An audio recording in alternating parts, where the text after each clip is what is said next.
In the headlines, gunmen kill Kwara monarch, adopt wife and two others. Naira rebounds against the dollar. Local bread producers in Kano shut down operations over cost of production. And on the foreign scene, 3 dead, over 200 injured in Kenya fire. Hello and welcome to Trust TV's News Update. I am Chiamaka Mwafo. Thanks for joining us. Now the news, barely 3 days after 2 traditional rulers were killed by yet to be identified gunmen in Ekiti State. Another suspected kidnappers last night invaded the palace of Olukoro of Koro in Ekiti local government area of Kwara State, killing the traditional ruler of the town, General Segun Aremu, retired. The assailants also went away with the deceased's wife and 2 others. Reports said the incident happened at about 8:45 p.m. Thursday night. Already, the state government has confirmed the killing of the monarch and abduction of 3 others. A statement issued by Governor Abdurrahman Abdulrazak, signed by his chief press secretary, Rafiu Ajakari, last night said the governor condemns the development, which he said was reckless, shocking and abominable. A multiple accident involving 4 vehicles along the Lagos-Ibadan Expressway has claimed the lives of 2 passengers, while 8 others were injured in the late-night incident around Danko Petrol Station. The Ogun State Federal Road Safety Corps Public Education Office and Chief Routes Commander Florence Okpe confirmed the Thursday incident in a statement. According to FRSC, officers at Shagamu Unit Command carried out a rescue operation late last night till this morning on the Lagos-Ibadan Express around Danko Petrol Station. A total of 10 persons were involved in the accident.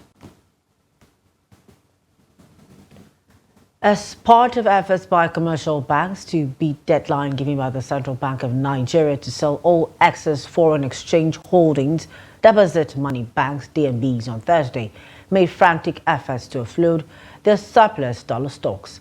It was learned that the Treasury Departments of the DMBs spent the entire day battling to sell their excess FX holdings. Officials processed several foreign exchange request forms of their customers as they sold more dollars to them. The increase in the level of forex sale activities at the official foreign exchange market led to the rebound of the Naira at the parallel market on Thursday. Manufacturers of gurasa, a local bread in Kano, temporarily halted production on Friday morning, expressing their distress over the significant rise in the price of flour in the market. Fatima Awal, the spokesperson for the Gurasa Manufacturers Association, conveyed that the makers of the bread have initiated an indefinite strike until the market conditions become more favorable or the relevant authorities address the issue.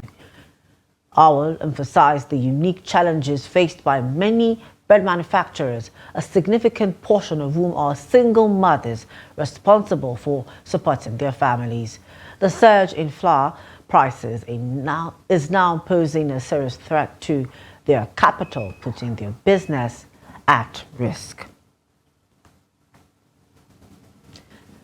The depreciation of the Naira against the United States dollar jumped by 55% at the official foreign exchange market, has led to a commensurate depreciation in airfares on international routes in Nigeria.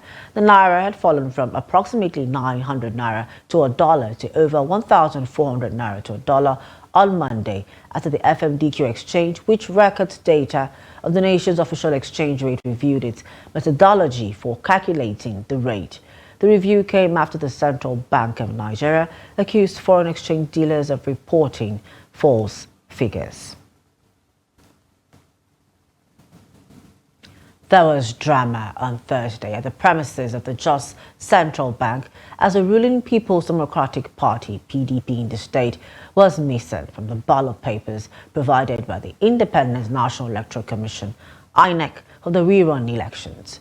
The absence of the party's name was discovered during an inspection of the sensitive election materials by party officials and INEC representatives. Adam Musa tells us more.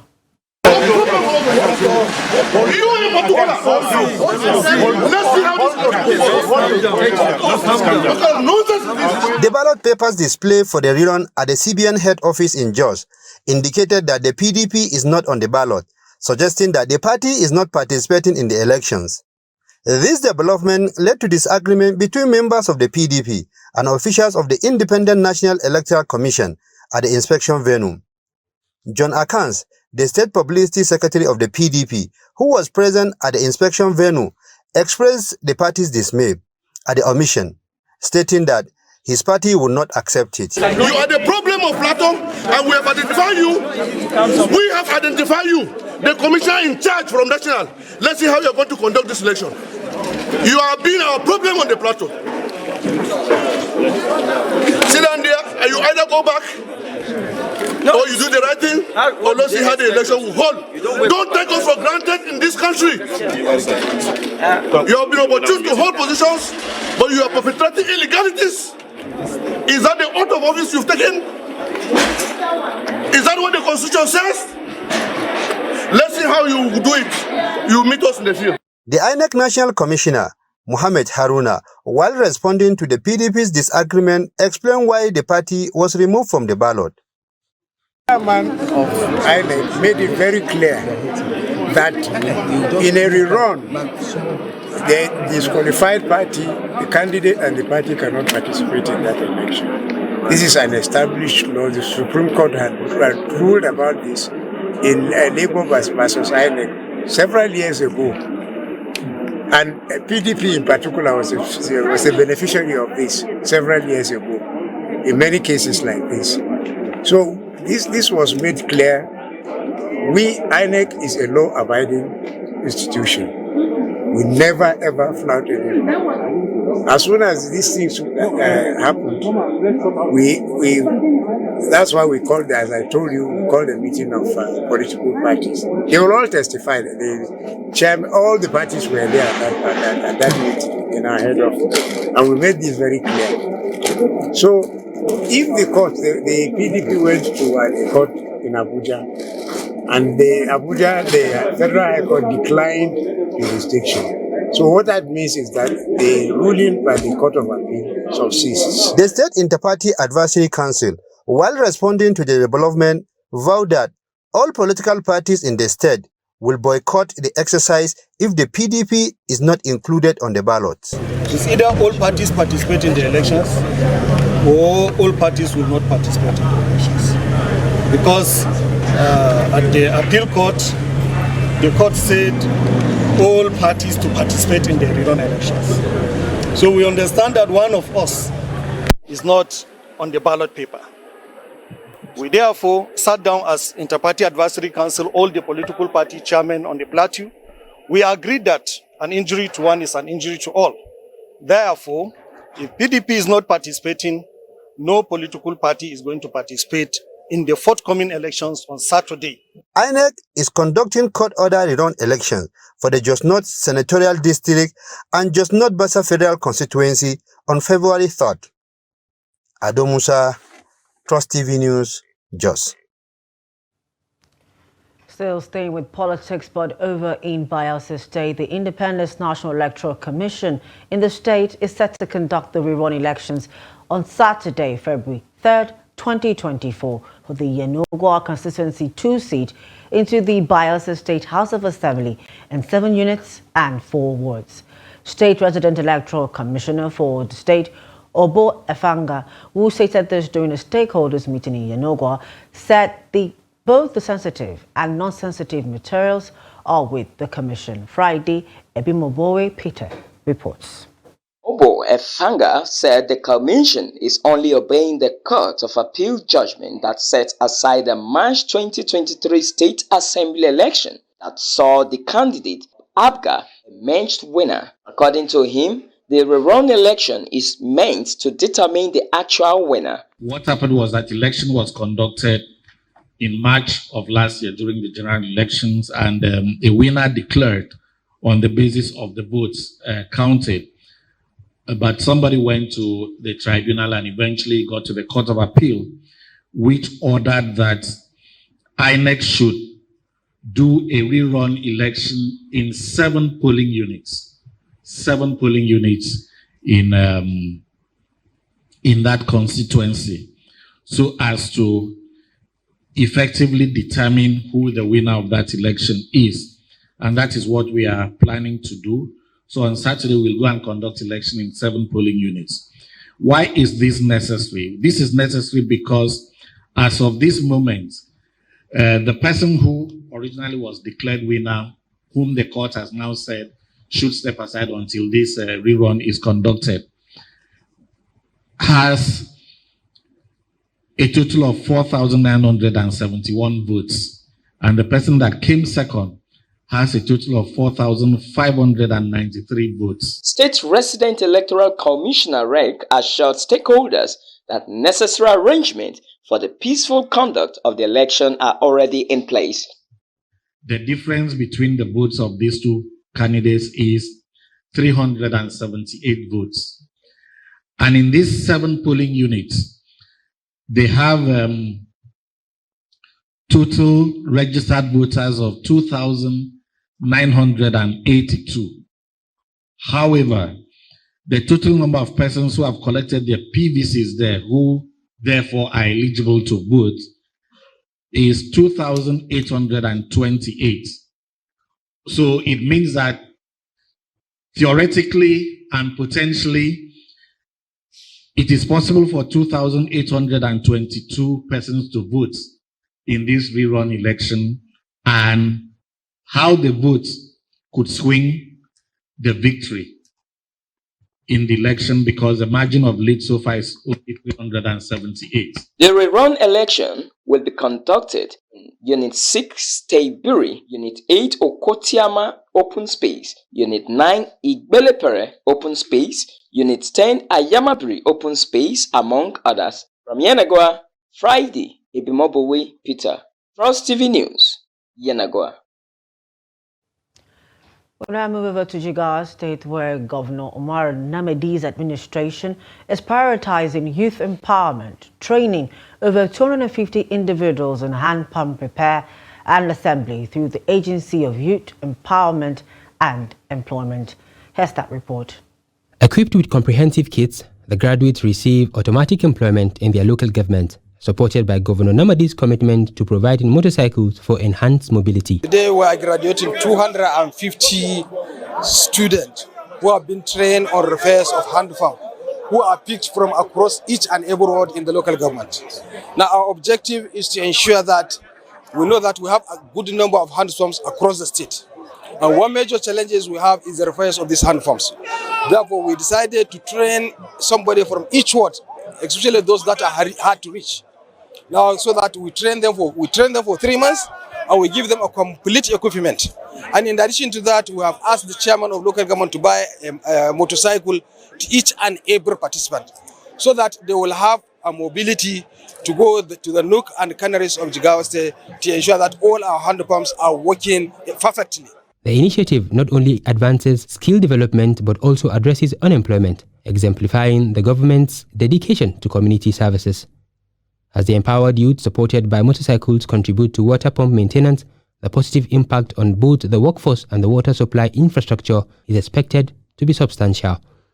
Because them connected with the local government chairman means automatically they have jobs. Because as we are speaking now, definitely there is one hand pump that is getting faulty right now, and some are going to get faulty every day. Therefore, as they go out today, they have already got the job doing, and they already earn a living, and they're already going to have a very well-being in life, and hopefully those that are not married will get married. And with Governor Namadi's brother vision, this initiative showcases a proactive approach to youth empowerment and socio-economic development, reinforcing the commitment to uplift communities across Jigawa State. This is Trust TV's news update. Coming up ahead, World Hijab Day, or should Muslim women seek end to harassment? More news when we return. Please do stay with us. Are you drawing any lesson as what went wrong? Why is it that we can't maintain those kind of ventures for a long time? I think a lot of lessons have been learned from that, and that has also informed our decision of ensuring that we bring modern techniques into the whole thing. We are not one of the richest, but in terms of development, we are catching up with the developed states in the country. And I want to ensure by end of 8 years, if we are not one of the 2 best, we should be ranked among the 5 best states in the country in terms of turnaround development in our state. I'm talking nationally. Yes. Members of your party are working at cross variance. You have Wike, who is still in the PDP, taking up post in an APC government. If you are talking about Wike in PDP taking an appointment with APC government, I think it has not started with Wike. This started since the coming of this democracy in 1999. A lot of APP, ANPP, CPC members in the past have taken appointment in the government that invited them to come and serve, because I think at the moment we're not talking about election, we are talking about governance and national unity.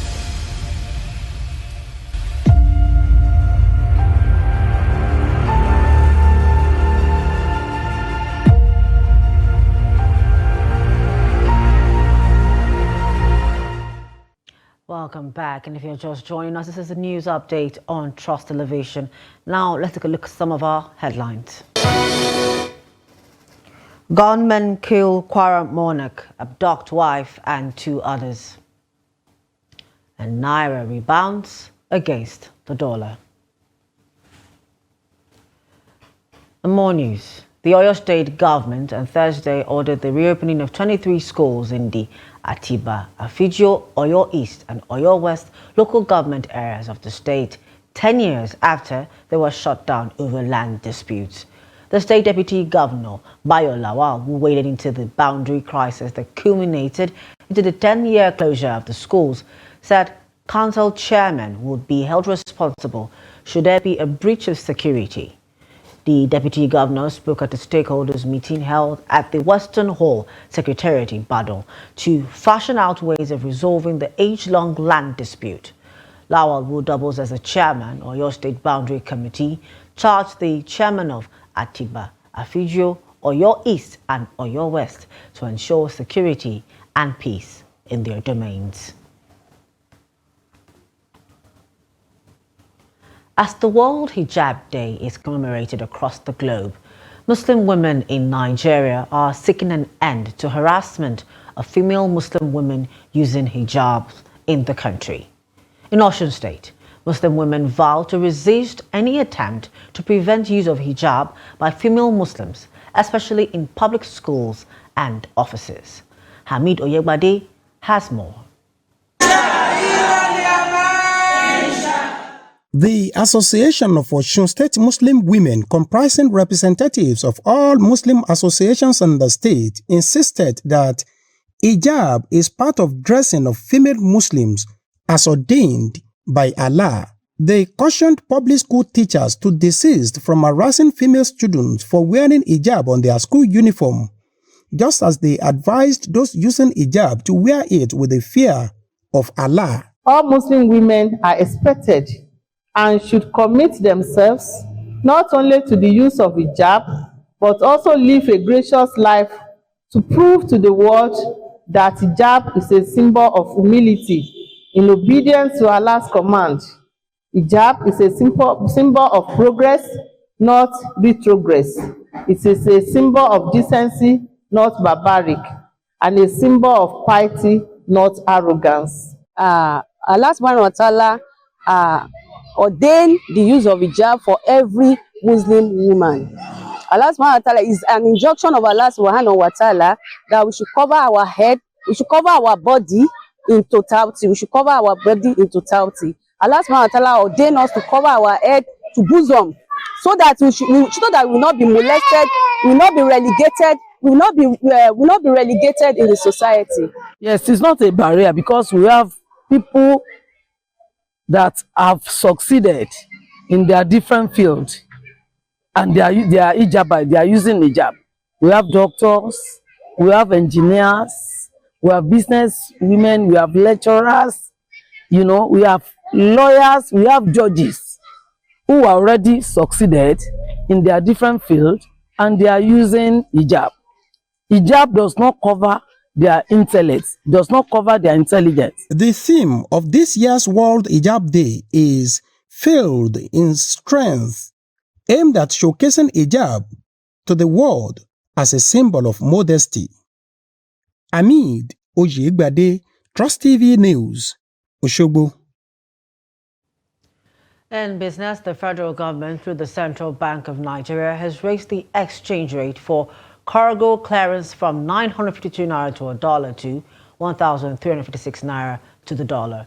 This is coming weeks after the rate was increased from 783 naira to $1 to 952 naira to $1 in November. The exchange rate for cargo clearance was raised from 757 naira per dollar to 783 naira per dollar, representing a 3.4% increase, and was later raised from 783 naira to $1 to 952 naira to $1 in December.